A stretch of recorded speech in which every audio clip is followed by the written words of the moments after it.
Ladies and gentlemen, welcome back to yet another episode of an Evolved Review. I am your host, James Caleb Kitchens, and as always, I'm joined straight from the SWN, the man who watches more wrestling content than anyone in the known multiverse, Caleb Stovall. Welcome back to the show, man. Hey, thank you so much. And yes, that statement is normally true, but this week, not so much because, and I wonder if you'll join in on me with this one, James. You might on this one, all right? We are the champions. That's true. That's an amazing shirt. I don't have a Brave shirt on. I have a Working Team Captain shirt on. But well, this is good, but but you know what? He's also from Atlanta, and he's also a champion. So we are the champions indeed. There you go. So no, dude, the Braves are the World Series champions. That's right. For the first time since I was a child, since I was 8 years old, yes, the Braves have won the World Series. So if you're watching this and you're not an Atlanta Braves fan, we apologize. You have time to change your taste in baseball. And I will admit, and I think I may have mentioned this last time, I am a fair weather Braves fan, right? Like, I probably will not watch unless like me and you go to a game or I get tickets to a game or something like that. I will not watch a Braves game next year unless they make the playoffs, and then I will jump back on. Which, if they don't find a way to sign Freddie Freeman, then, I don't know. I don't know if it happens. But dude, I'm pretty sure they will. I don't see him leaving. How could they not after that last game? Yeah, exactly. But anyway, I don't want to turn this into Sports Center. No, it's interesting though, like obviously we talk a lot about wrestling on here and stuff like that, but remember there is a correlation between wrestling and the Braves a little bit because Ted Turner back in the day, that was his team. He owned the Atlanta Braves and they were on the Superstation, and a lot of the times either following or before would be WCW Saturday Night. That's absolutely correct. And they used to play at Turner Field. And a lot of the people that they actually, like the film crews and whatnot that filmed WCW, were the same people that filmed the Atlanta Braves and any of the other sports that that Turner Broadcasting filmed or was associated with. Yes, exactly. So, I mean, like literally it all just comes together here in Atlanta. It's just so amazing. I definitely got like a big feel of nostalgia when they won, obviously. And remember, because the Braves were on the Superstation, the Braves were the team of the 90s because America just fell in love with them because that was like the main baseball that they would see. They would see the Braves every single time they would play. You wouldn't always see the Yankees unless you were from New York, or you wouldn't always see the Astros even unless you were from Houston. Right. Yeah, absolutely. That was kind of one of the reasons that the Braves became so big is because of that national syndication. It wasn't like today where, you can just say, all right, well, I want to get the MLB network and I watch whatever I want. I could just stream whatever I want. That didn't exist back then. Right. If you had like satellite, I think they had something like an MLB network back then, but it was kind of like, what is it? The college football thing. I forget what it's called. There's like a similar package to that, Game Day or something like that. And even then you can still only get stuff in your specific region. So yeah, I mean it's come a long way. Yeah, exactly. So obviously, if you clicked on this episode, you know that we are here to talk about the final episode, the season 3 finale of Dark Side of the Ring season 3, the Steroid Trials. But we would be remiss if we did not talk about the huge news that came out of WWE yesterday, which is the massive list of releases. Yes, and I didn't realize how massive it was until I saw the names on there. I'm gonna take just a second here, just to hammer home how extensive these releases have been. I'm going to read off the full list of 2021 WWE releases. Jesus.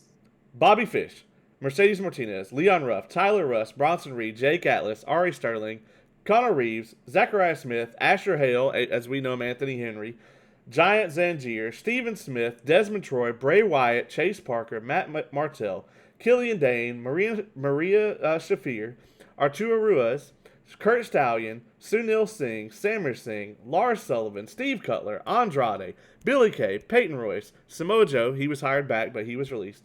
Callisto, who recently also got in some hot water. We can talk about that in a second. Where was I? Chelsea Green, Mickey James, Bo Dallas, Mojo Rawley, Wesley Blake. I mean, Ruby Riot, Buddy Murphy, Aleister Black, August Gray, Arya Davari, Tony Nese, Tyler Breeze, Fandango, Santina Garrett, Tino Sabatelli.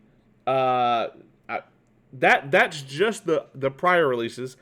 Then yesterday they released Nia Jax, Eva Marie, Mia Yim, Harry Smith, Keith Lee, Karrion Kross, Lince Dorado, Grand Metallic, which I didn't even know Grand Metallic was still working there, but that's neither here nor there.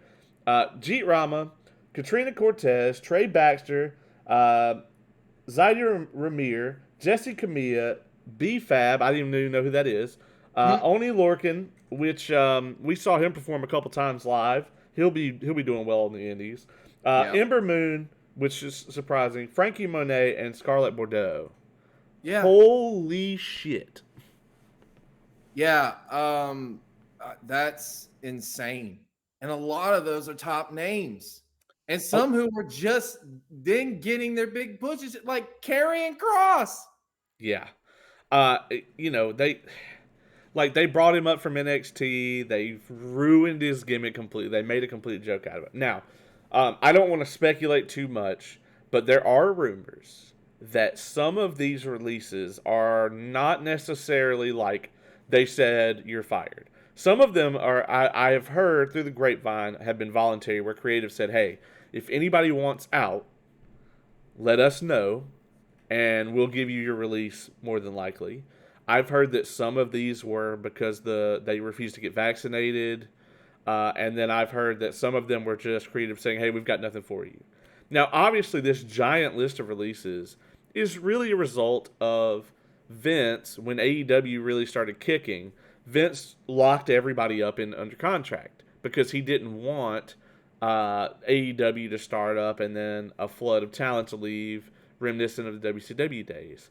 But now, as they're trying to sell the company, clearly, they realize that they can't keep 250 people under contract just because.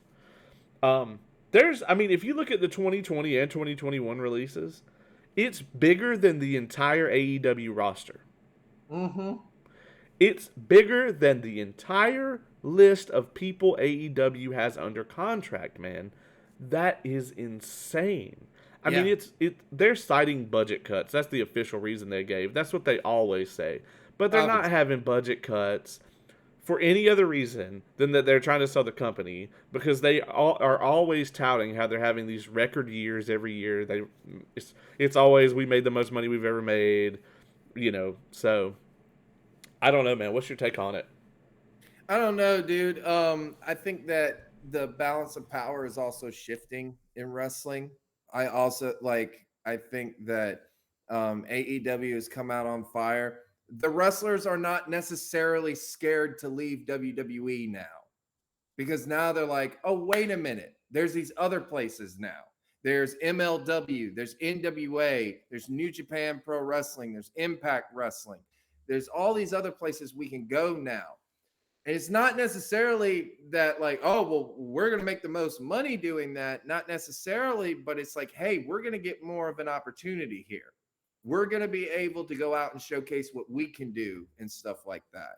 And who knows, maybe we can prove them wrong by leading the company to greatness. Yeah, I mean, I was telling somebody just the other day, if you're a referee, you want to go to WWE. If you're a wrestler, you want to go to AEW. And that's how it is, Yeah. But that list of releases, I mean, some of them are just like, I forgot these people worked there, so they make sense. But some of them are big, and then also there's people like Nia Jax that should have been released forever ago. Yeah. So And but you wonder though, like it's not necessarily going to stop with these releases. There's going to be a ton more that are released. I don't think we've seen, the last of it, especially when there seems like there is a lot of unhappy people right now in WWE. And it seems like you'll get something different from everyone. You'll get the people who are loyal to the company and are, like, no, this is the greatest place to work. I wouldn't want to work any other where or something like that. Then you've got the people who are frustrated with creative, it seems like, or frustrated with this and that. So I don't know. It's almost hard to tell what is going on in WWE. It's like who is full of shit, who is, telling the truth. You just really don't know, And well, it's funny because we're going to dive into this story, and that seems to be WWE's thing with anything it does. I mean, it's a pro wrestling company that doesn't want to be a pro wrestling company. At the end of the day, Vince McMahon could say, we're a sports entertainment company. Well, that still means you're a pro wrestling company that doesn't want to be a pro wrestling company. Yeah, exactly. And I don't know. I want to know who else is still to come, because I think there's going to be some more major names that are going to leave soon. I think Charlotte is going to leave soon because she doesn't seem to be making friends with anybody right now behind there, from what I can tell. So I don't know, dude.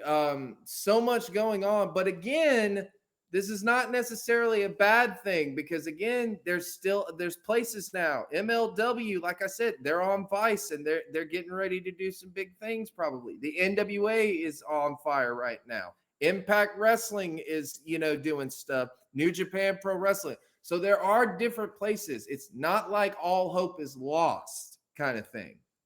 That's true. Yeah. I mean, a lot of these people clearly are unhappy with WWE, and it's getting to that point where it's like WWE is going to take care of you if you're good enough. They're going to take care of you financially, but if you look at it over the past several years, they've gone away from this idea of making a star, and they instead want it just to be the WWE. Like, they don't want a new fan to come in and say, "Oh, well, I love Bray Wyatt, and anywhere that Bray Wyatt goes, that's where I'm going to go," because that place isn't going to be WWE, as we know. They don't want people to come in who are massive fans of a certain individual. They want WWE to say, "We're WWE, this is our product," and they want to just be able to interchangeably put whoever they want in there. And let me tell you that is going to fail horribly, because that's not how pro wrestling works. It's not how any sport works. It's not how any entertainment company works. Yes, exactly. I agree completely. They've been doing that for a long time now. Back in the Attitude Era, people could say what they want to about the Attitude Era. There was one guy leading that charge. One man. There were two. Okay, two. Yeah, two. Stone Cold Steve Austin and The Rock. Yeah. And you damn sure would have loved anything that they did. You went anywhere they went.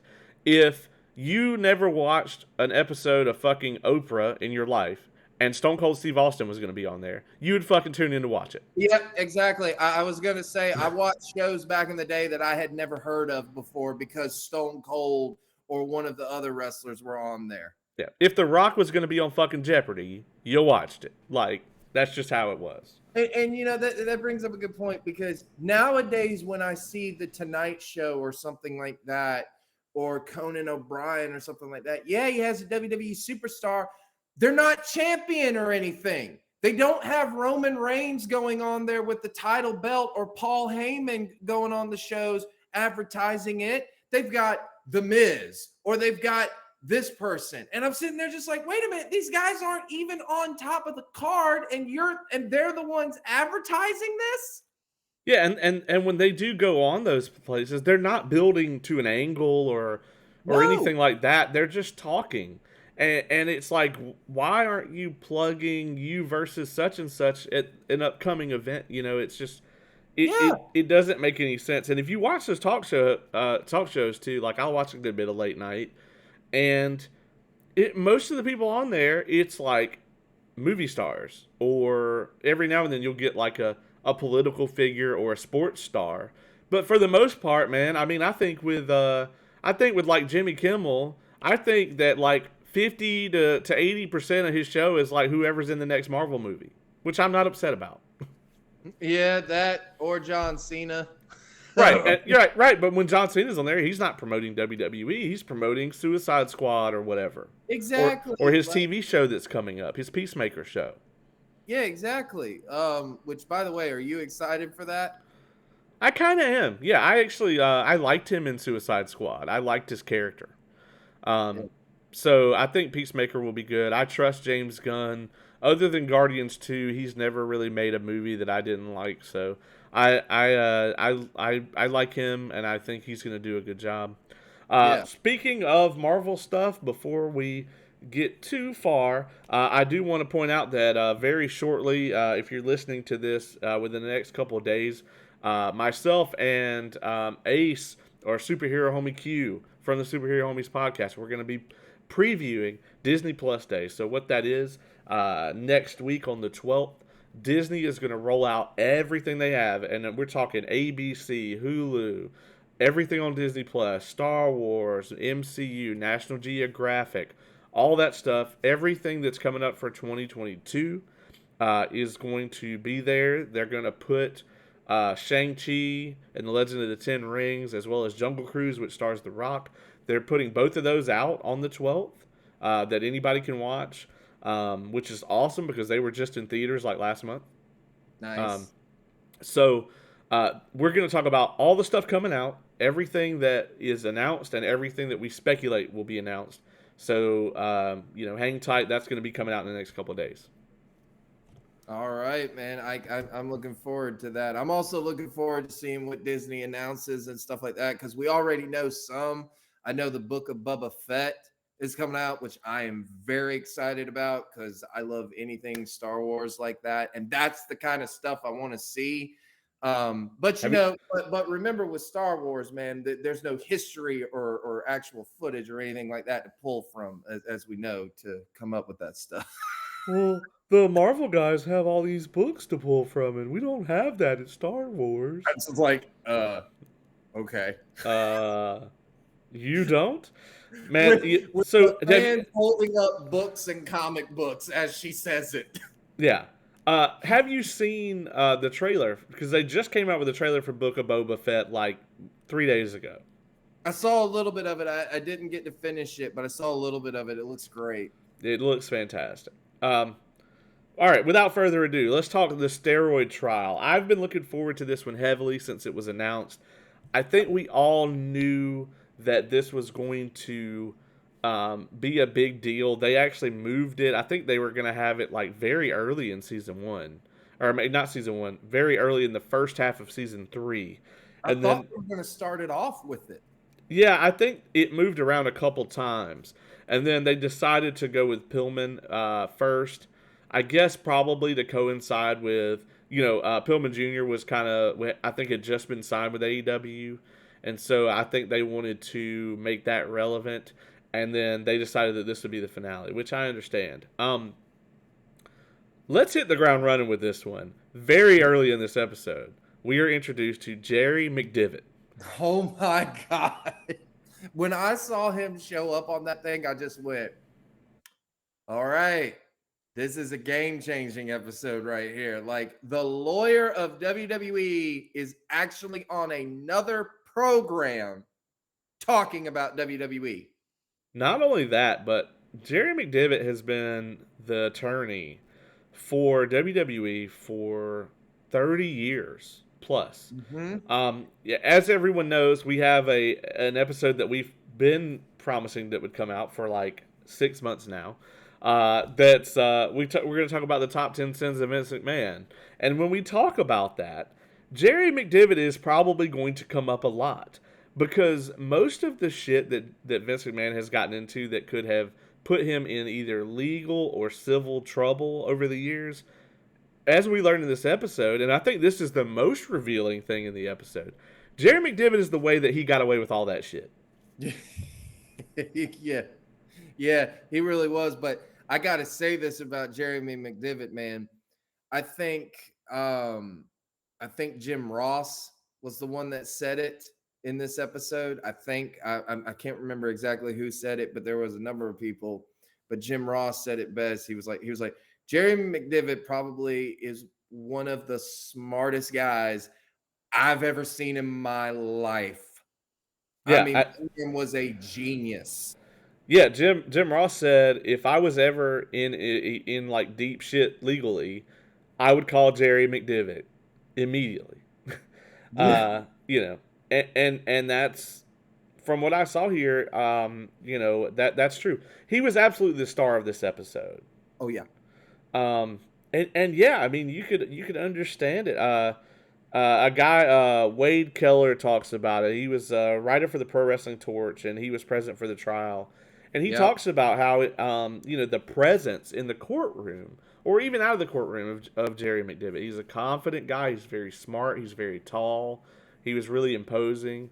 And I mean, yeah, throughout this episode, the way that he spoke, it was just like, it was incredibly intimidating. You would not want to be up against this person in a courtroom No. because everything that he says, and this is a you know an important skill for like a lawyer, public speaker, politician, you know, even a wrestler, depending on your gimmick. Every single thing that he says, you can tell, even if it's bullshit. He says it as if he 100% believes it. Yeah. No exceptions, and that's incredibly important for a man in his position and in his profession. Um, So let's get into a little bit of background on what this steroid trial is, right? So in 1991, a doctor named George Sahorian is he works for the Pennsylvania Athletic Commission. He's at ringside for basically all the wrestling that goes on, and over time he actually becomes like the WWE's kind of doctor, like their head like ringside doctor that's checking them for any number of things. And you have to remember that in this time, the territories are kind of still a thing. Um, and you know, in the 80s, he was doing business with them as well. And at that point in time, the steroids weren't even illegal yet. Yeah, exactly. So and that's important to mention. So I may have got my dates a little wrong there. So Zahorian was working with them in the 80s. In 91 is when he actually got convicted of supplying the steroids. So I got my dates mixed up there. Apologize on that. So it's kind of interesting the timeline there. So in the 80s, several of the wrestlers are saying they would come up. He would check all the vitals, heartbeat, blood pressure, all that stuff. He would clear you to perform, and then he'd open his giant bag of meds, and the wrestlers could get whatever they wanted. They could get Percocet, they could get various other opioids, they could get Valium, they could get, and then they could get steroids. And he said, "Hey, if there's anything you want that I don't have, I can get it for you. Hell, I can ship it to your house." And so Doesn't sound like a drug dealer at all.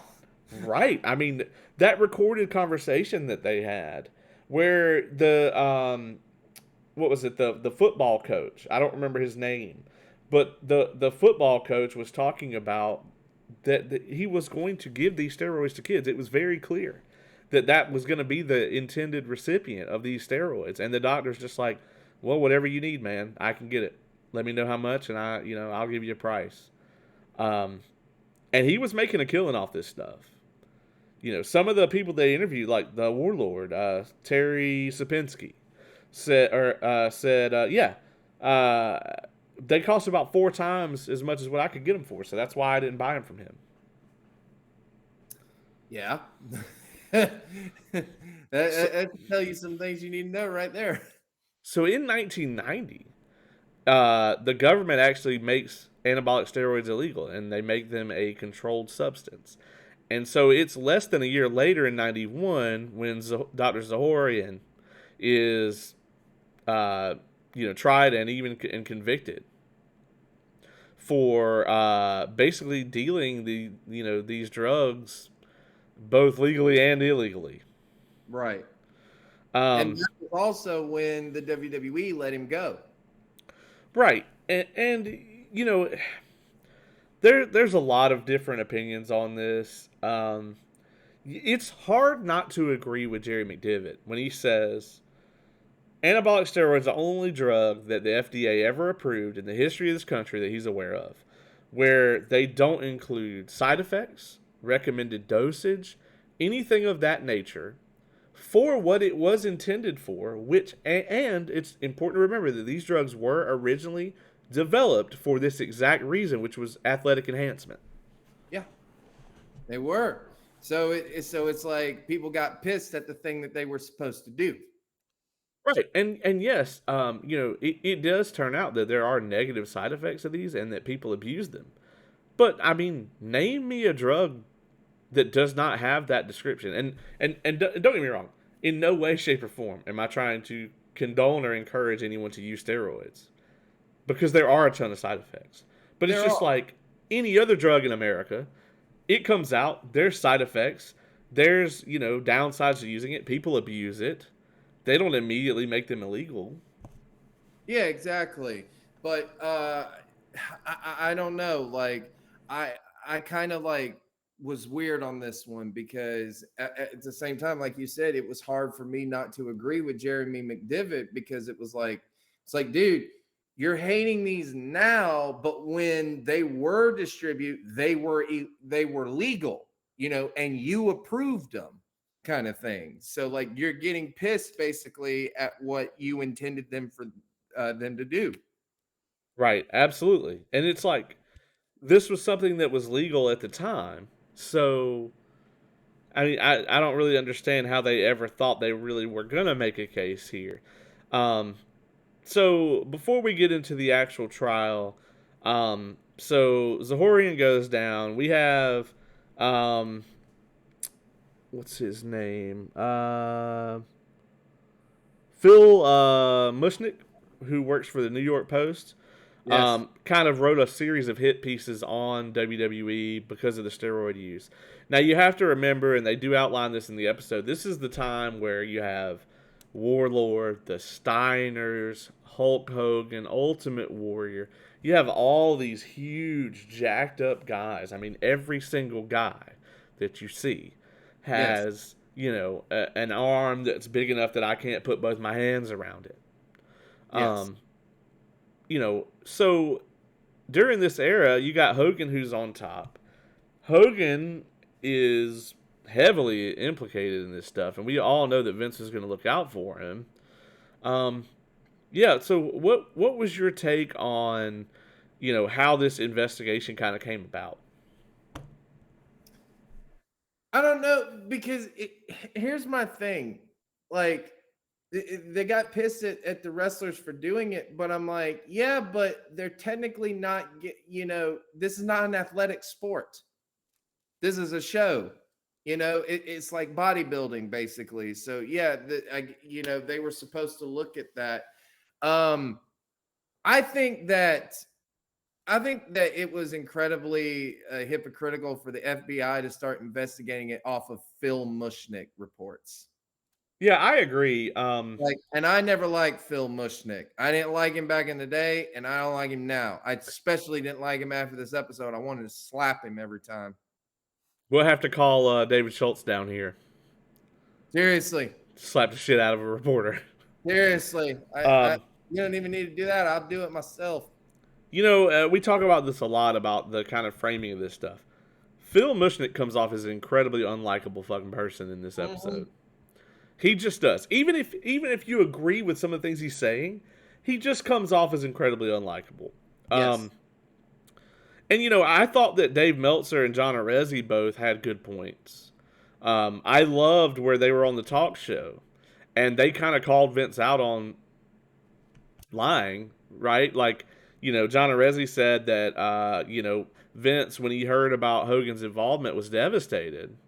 And then, Vince says, well, I never said I was devastated. And then we have Meltzer chimes in immediately. That's exactly the word you used to me. And the crowd kind of laughed it off because, as we find out in this episode, after steroids became illegal, after Zahorian goes down for his involvement, WWE rolls out their new drug policy, which They didn't cover this in the episode because it's out of the scope. But we know that drug policy was bullshit Yeah. until like the early 2000s after Benoit and Eddie passed away. Yeah, exactly. Like it was basically just used to be there so that they could get away, I guess, with stuff, right? Yeah, it was basically like, oh, well, if you're acting weird and we suspect that you might be on something, we can have you drug tested. Yeah, pretty much. And if you're a top star, that's never going to happen. Exactly. Like, Because if they had been drug testing everyone from this moment forward, Johnny Laura would still be alive. Fucking Brian Pillman would probably still be alive. Eddie Guerrero would probably still be alive. Chris Benoit. Yeah, especially if they were testing for steroids. Yeah, exactly. But here was something though that I found interesting that they said. They said that, and this has never been covered by WWE. Obviously, when you see all of the Monday Night Wars and stuff like that. But the new generation era, they're saying that that's basically why McMahon went with the smaller guys at the time, like Shawn Michaels and Bret Hart, who weren't on steroids and stuff like that, who weren't, large, huge people or anything like that. I'm sorry, I call bullshit on that. I just do. I don't think that is the sole reason. I don't think it's the sole reason, but this really did shape professional wrestling because you have to also remember this is during the time where this had a lot to do with Hogan, kind of leaving and going over to WCW as well. I mean, this really sealed the deal on him and Vince not being on good terms for over a decade. Yes, and I forgot that they were on that bad of speaking terms. Which remember when they did, which was one of my favorite it's my favorite WrestleMania of all time, WrestleMania 19, when they had Hogan versus McMahon. People legit tuned into that because they thought these guys might actually try to hurt each other. Right. Like McMahon might actually try to punch Hogan, and Hogan might actually try to hurt McMahon, which we know Hogan could bend him with one snap. Yeah. I don't know, man. Vince is in great shape. This is true. This is true. Vince is tough. Yeah. Jericho talks about drinking Crown with Vince until like 3:00 in the morning or something like that. And then Vince being like, Jericho being like, oh, we got to get up at 7, for the press junket. And Vince is like, no, I'm going to the gym. Like, what the hell? He doesn't like sleep. He does not. He's not a fan of it. So as WWE rolls out this new, steroid policy, drug policy, whatever, Hogan goes on Arsenio Hall's show the very same night. What a coincidence. And Hogan, I'm glad they put this clip in there. You can tell that Hogan is absolutely full of shit. Where he's talking about, oh yeah, I hurt my bicep. I only use the steroids 3 times to heal. Hogan's not on steroids. If you say your prayers and eat your vitamins, you can do anything you want, just like the Hulkster. And I don't remember it at the time, but the public took an absolute shit on this. They knew he was lying. Yes, exactly. And it was clear that he was lying in the thing, but whatever. And I think that probably helped his heel persona in WCW, where he went over there and turned on everybody.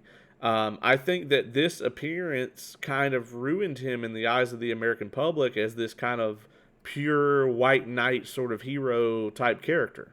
I think it did too, because Eric Bischoff has said it on 83 Weeks, talking about those years when Hogan first came in 94 and 95. He's like, yeah, that was right around the steroid trial, and people didn't have a very good perception of Hogan at the time. They were just kind of tired of hearing him say that stuff and then not really, being like that. So yeah, it definitely did. But hey, can we say then it was a good thing because it created the best character of all time?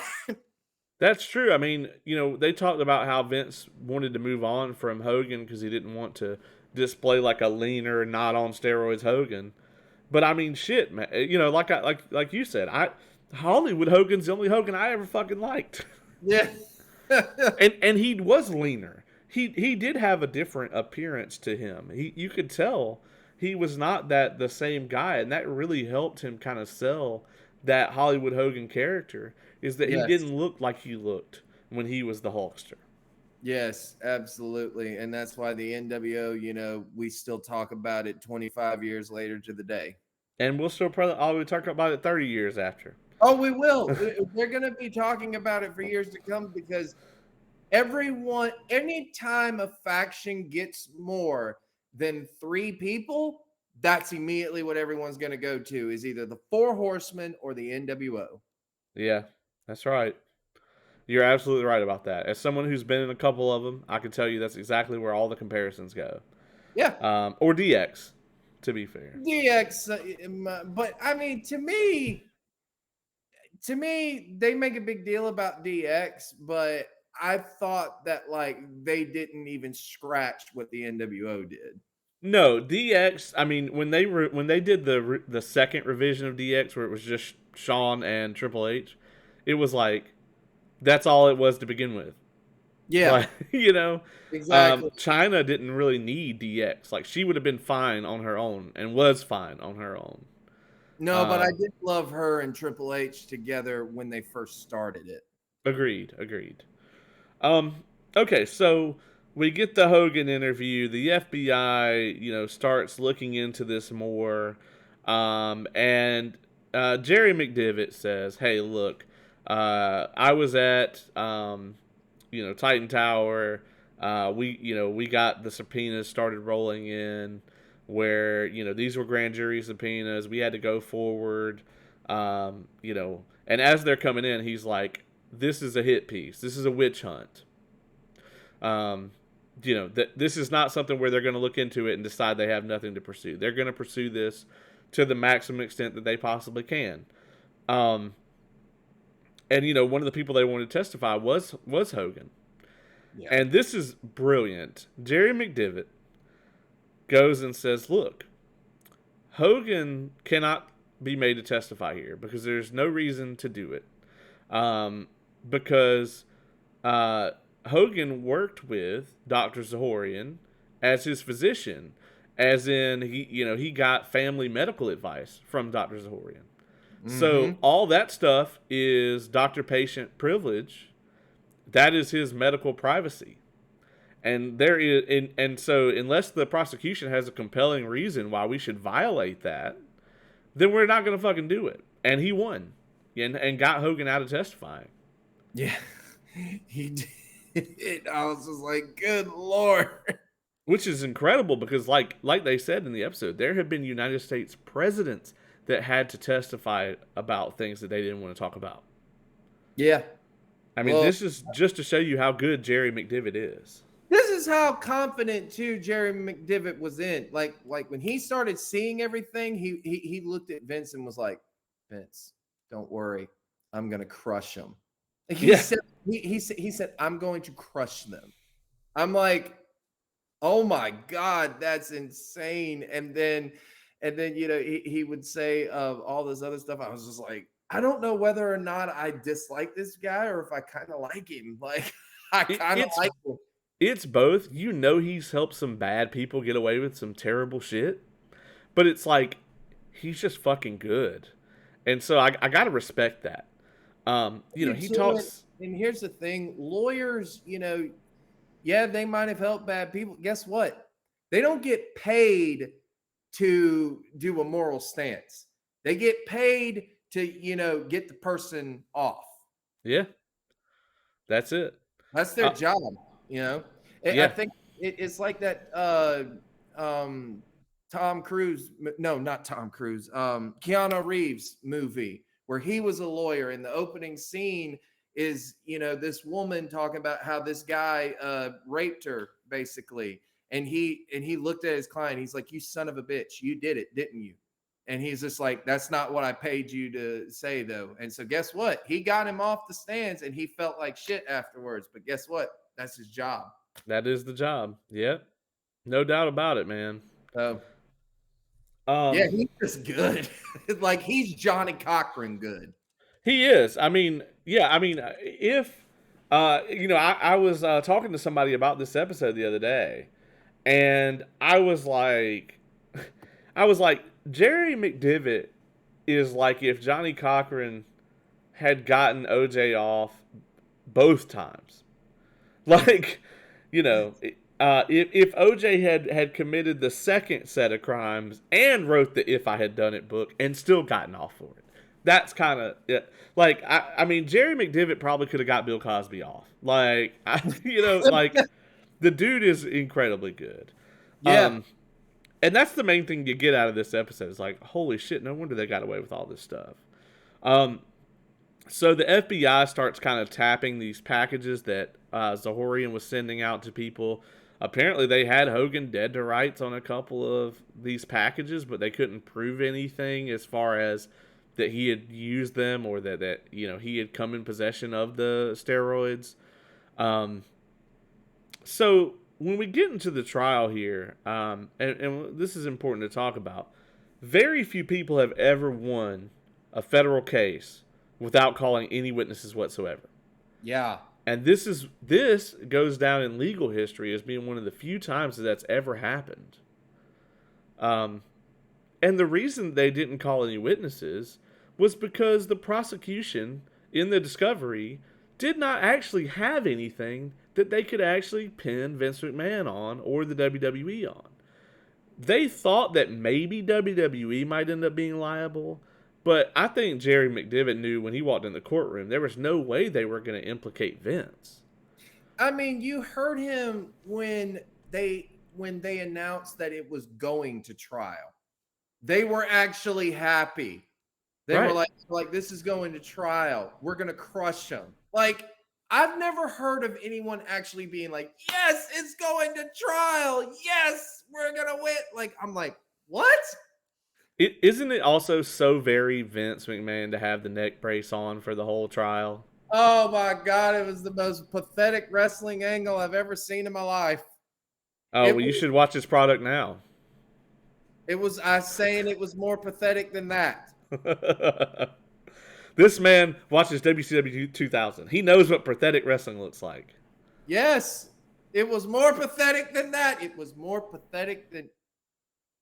Okay, no, XPW still takes it. Never mind. Yeah. Yeah. And Vince didn't send Hitman. So the prosecution comes in here, and nothing they have in their case is actually incriminating to Vince McMahon. As a matter of fact, most of their witnesses come up and say, well, yeah, I used to take steroids before, but I did it before I got into the WWF. And they're not lying. Right, and it's important to remember, they are trying to get Vince on a conspiracy to defraud the FDA. They're not trying to get him for dealing steroids because, number one, he wasn't doing that. And number two, even if he had been, it was completely legal during the time that this stuff occurred. Exactly. So you can't get him for that. And they're trying to get him to defraud the FDA, but they didn't have anything. Right. Like, and he didn't do that. Yeah. I mean, he might have done a lot of things. Okay. And we've talked about it on here, but I can tell you right now, that was not one of them. Yeah. I mean, Vince McMahon, this does not exonerate Vince McMahon from being a shitty human being.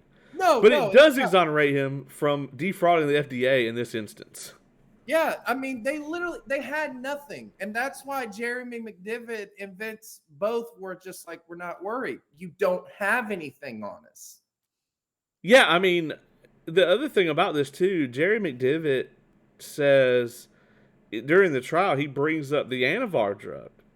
Mm-hmm. And he says, this is documented here that the FDA went to the manufacturers of Anavar and said, look, we've conducted these tests, we've looked at this stuff, and this drug is harmful.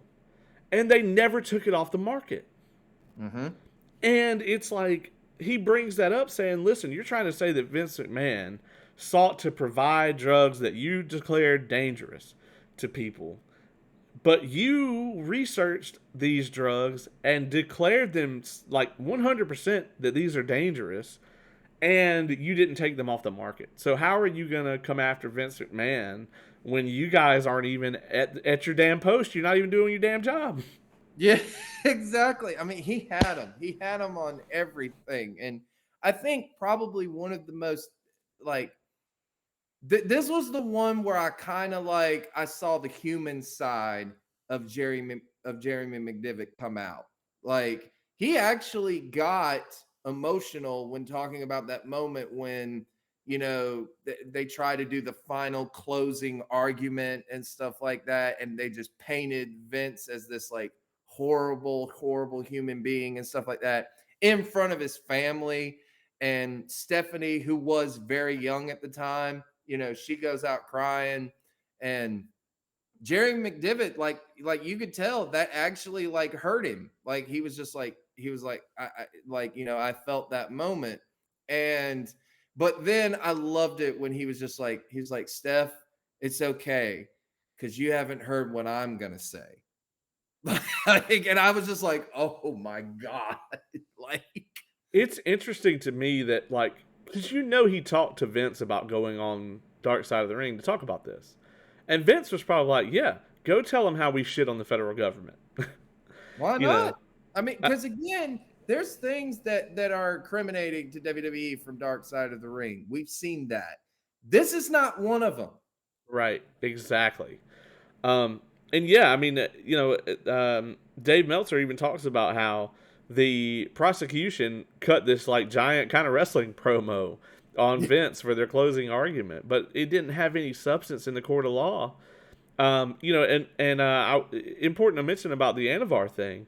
The jury asked the judge, like, "Hey, we want to know if this is true," and the prosecution did not want the judge to tell the jury the truth. They should have known right then that they were screwed, that they I had think no case. I think they did. They knew that they were screwed from the start. I mean, honestly, the prosecutor probably didn't want this case. This is probably like the attorney general or somebody way up saying, "Hey, steroids are illegal now. We want a big name trial to get out in the public and let everybody know that this is the law now." And so, yeah, go after those WWF people. Everybody watches that shit. Exactly. But the one guy that they thought that they had though, not Hulk Hogan, it was Nails Yeah. of all people. Which immediately when they said that, I was like, oh, that was your one guy? Yeah, you were screwed. It, Because he didn't have any credibility. He had a personal vendetta against the company, which automatically disqualifies him. And then, two, he never took his shirt off or anything. He wore a jumpsuit and was not that big to begin. Like he looked like an everyday average Joe. Like he was a big guy, but he looked like someone who worked at the garbage. right. And it is important to note here too that Hogan actually does testify in the trial.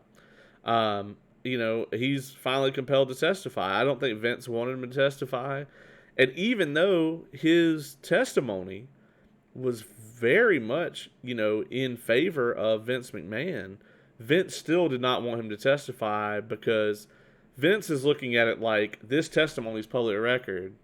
And this is a guy who's been the flagship of my company for the last 10 years.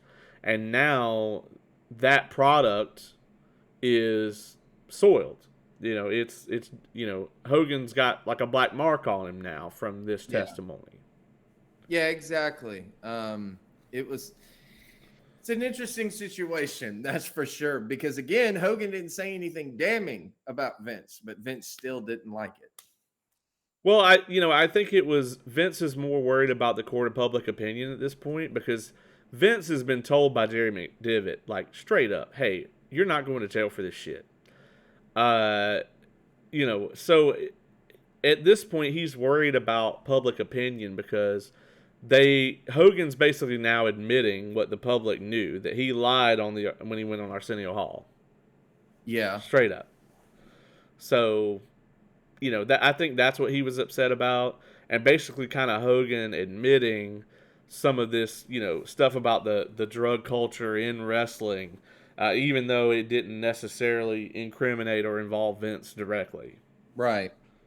Right. It was a circus. That's for sure.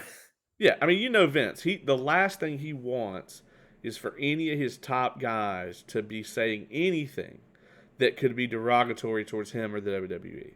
Yeah. You will never catch Brock Lesnar out here talking any kind of shit, Randy Orton, like any of these people. Mm-mm. Um, Not unless they leave. right? Yeah, I mean, you got the Scott Steiners out there. uh, that being said, man, I think that's about it on this one. You have any closing thoughts on this episode? I mean, look, again, there's sins that Vince McMahon has committed and everything, and we get that. We've talked about it on here, but there was nothing I could say that, like, oh yeah, Vince deserved to go to jail for this. No, he did not. He did not do anything wrong. Steroids were completely legal in the 80s. They did not become outlawed until the 90s, and it wasn't in wrestling that they were outlawed. They were outlawed in sports. They were trying to get them away from sports, and they didn't even succeed in that until the later 2000s. So they couldn't even get it in the 90s, basically. All of this and stuff like that. So, I mean, there really was nothing that Vince McMahon could do, or I'm sorry, that anybody could do to Vince McMahon. And Phil Mushnick, I've never liked him. I still don't like him, and I cannot stand it when that's all the media takes away from wrestling is this negative shit. And it's just like, dude, like, you never talk about the positive sides of wrestling. There's negatives in everything. There's negatives in baseball. There's negatives in football. There's negatives in everything. But you never focus just on those. You also talk about the positives from those. But with wrestling, you never talk about the positives. And I'll never understand that. I will never understand the media. And I guess it's because WWE is so guarded. I believe that, like, after this, because if you notice in this clip, there was a lot more of Vince McMahon going on other TV shows at the time. And then I believe, like, with this trial, that's why WWE just does all their own production. They're just like, screw that. We're going to write our own narratives. Yeah. Like, and two, I mean, the wrestlers, there were a lot of wrestlers that could have hammered it on Vince McMahon, but they chose not to. They were like, look, I mean, like, we might hate him for this or that, but I'm not going to incriminate him for something he didn't do, basically. I don't know. Like, it was just, again, what I take away from this the most, and the reason that I want to keep going back and watching this, is just to hear Jeremy McDivitt. I mean, that is seriously one of the smartest guys I've ever seen. He's just good at his job. And I mean, it was interesting to see, obviously, the lawyer side of him, but it was also interesting to see a little bit of human side. And I've always noticed that with Dark Side of the Ring, like you'll see the sides that you're used to seeing, but then you'll see that little bit of human side. And this was a home run for Dark Side of the Ring. I know that this was one of their biggest rated episodes of this season. I do know that for a fact. It really was. And, in terms of Dark Side of the Ring, I really enjoyed this episode, but I got to wonder if maybe they will go back to 10 episodes. I don't know that the 14 episode format worked out for them. Yeah, I mean, I think here's the thing is, like, out of the 14 episodes this time, I think at least 11 of them are bangers, right? Like, I really, really enjoyed at least 11 of them. Yeah. So I'm like, if you can come out with 10 bangers, just do that, That's kind of my opinion on it. We'll see what they do. I mean, it's entirely possible they'll continue with these 14 episode arcs. I just feel like at 14 episodes, I'm not trying to say they're going to run out of content because wrestling is consistently producing new things for them to cover, Yes. but you know, I just feel like maybe they should pace themselves. And they might. You know, who knows? I mean, they haven't even gotten really picked up for a new season or anything like that yet, which I assume that they will. But you know, we'll see. But I did enjoy a lot of them for the most part. Obviously, my favorite ones being the FMW, XPW.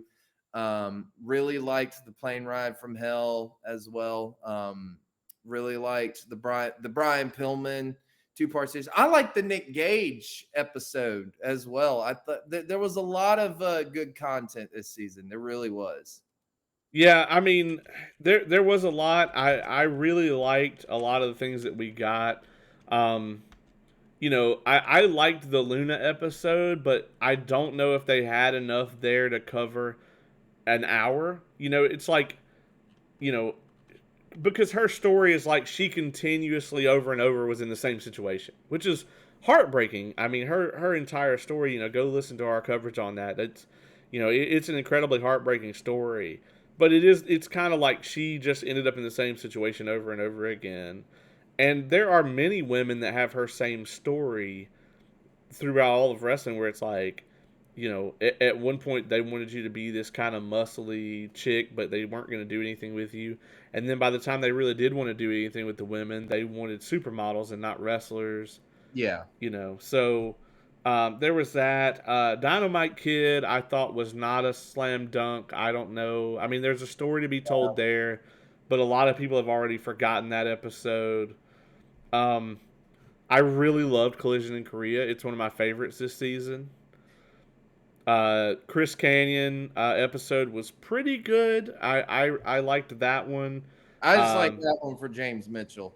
right. The Becoming Warrior episode. I think maybe we all just kind of got way too much Ultimate Warrior this year. Maybe in Yeah. a different season that would have gone, you know, a lot Well, better. I think. yeah, but in Dark Side of the Rings case, they had no idea that WWE and A&E were doing an Ultimate Warrior episode, and they had no idea. And like, they didn't think that WWE was going to switch their entire schedule around and have him, you know, go up against their, you know, episode. So Right. And then you know, I think the Johnny K9 and the Dynamite Kid episodes are probably the worst episodes of the season. yeah, Those are going to be forgotten really quickly. So, I mean, I like that they tell these kind of stories, but it's like, you know, you gotta see that sometimes they probably get into these and they realize they don't have 50 minutes worth of stuff. You know, yep, but it'll be interesting to see what they do in season 4, and you can bet your asses that we will once again have a preview episode where we try to guess what their topics are going to be, and then as their topics come out, we'll definitely be covering that. That being said, this is a wrap on season 3, Dark Side of the Ring, baby. yeah, we did it We again. did it. We did it. All right. That being said, you know, as I said earlier in the episode, next week I'm gonna put out a our Disney Plus preview that'll come out before the 12th, which is a Disney Plus day. So we're gonna do a little special episode on that, and then Caleb and I are gonna be right back very soon to review AEW's Full Gear. Yes, we will be. And I keep So forgetting that that was like next week, basically. So as we record this, yeah, man, it's like 9 days from now. well, if Uh, Full Gear is anything like All In or All Out was, then I'm very excited. yeah, we'll see. Maybe we can get together next week and do a little rundown of the card, make a little quick episode, Mike, and do kind of that. talk about it. So yeah, that would be a cool thing for us to do. That being said, Caleb, thank you for joining me once again for Absolutely. more coverage of Dark Side of the Ring and pretty much everything else that we like. Yes. And this, of course, has been an Involved Review.